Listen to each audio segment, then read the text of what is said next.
ጋይስ ዛሬ እስኪ ስለ ተወዳጁ እስክርቢቶ ስለ ቢክ የተወሰነ ነገር ልንገራችሁና ይሄ ቢክ እስክርቢቶ መመረት ከጀመረ ከ70 ዓመት በላይ ይሆነዋልና በዚህ 70 ዓመት ውስጥ ይሄ ነው የሚባል የዲዛይን ለውጥ አልተደረገበትም ከትንሽዬ ለውጥ ውጪ ክዳኑ ላይ ከተደረገው ለውጥ ውጪና ከዛ ውጪ እንዴት ይሄ እስክርቢቶ ተወዳጅ ሊሆን ቻለ እንዴትስ መጀመሪያውኑ ዲዛይን ተደረገ የሚለውን ስለ ቢክ እስክርቢቶ ታሪክ የተወሰነ አጭር ቪዲዮ ሰርቼላችኋለሁ። ቪዲዮውን እስኪ እስከመጨረሻው ድረስ ተመልከቱት። በ1944 ማርሴል ቢክ እና ኤድዋርድ ባፋርድ የሚባሉ ፈረንሳውያን የራሳቸው የጽህፈት ፋብሪካ ያቋቁማሉ።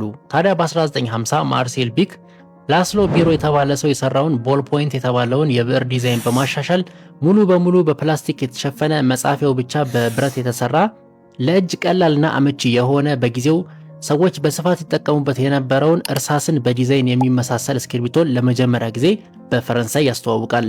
ይህ ቢክ ክሪስታል እስክርቢቶ ዲዛይኑ፣ ቅለቱ ብሎም በወቅቱ ከነበሩት ከሌሎች ብዕሮች አንጻር በዋጋ ርካሽ በመሆኑ ብዙዎች እንዲወዱትና እንዲፈልጉት ያደርገዋል።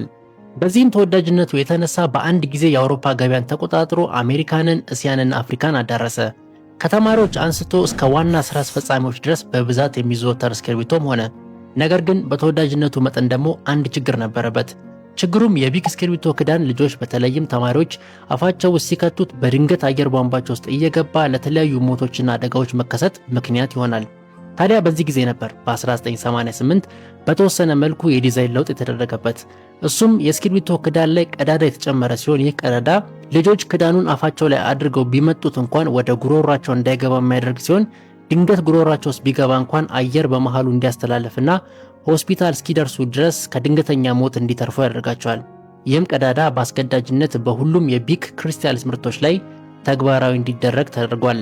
ከሞላ ጎደል ከዚህ ክዳን ለውጥ ውጪ ከ70 ዓመታት በላይ ያለ ተጨማሪ ዲዛይን ለውጥ በገበያው ላይ ቆየ ሲሆን በቀን እስከ 14 ሚሊዮን ቢክ እስክርቢቶች የሚሸጡ ሲሆን ላለፉት 80 ዓመታት ደግሞ ከ120 ቢሊዮን በላይ ቢክ ክሪስታል እስክርቢቶች በመላው ዓለም ተሽጠዋል።